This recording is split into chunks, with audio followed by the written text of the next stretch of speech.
Did you know that a teenager led the army once? Imagine being 17 years old, no military training, no power, no status. And somehow convincing an entire army to follow you into war. That's not a movie plot. That's the real story of Joan of Arc. Now picture this: France is losing badly in a long, brutal war. Soldiers are tired, hope is fading, and defeat feels inevitable. Then out of nowhere, a teenage girl from a small village steps forward and says she has a mission. To save her country. Sounds crazy, right?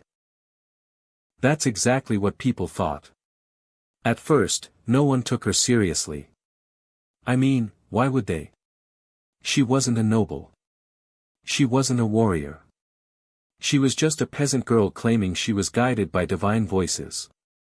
But here's where things get interesting. She somehow gets a meeting with the prince. And against all odds, she convinces him. Not only to listen, but to trust her. And just like that, everything changes.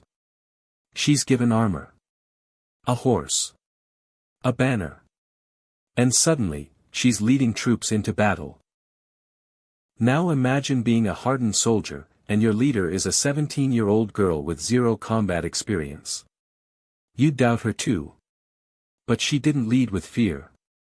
She led with belief. When they marched to Orleans, the situation looked hopeless. The enemy was strong, and defeat felt certain. But then something unbelievable happened. They won. And not just once. Victory after victory followed. The same soldiers who doubted her now believed in her completely. She didn't just fight.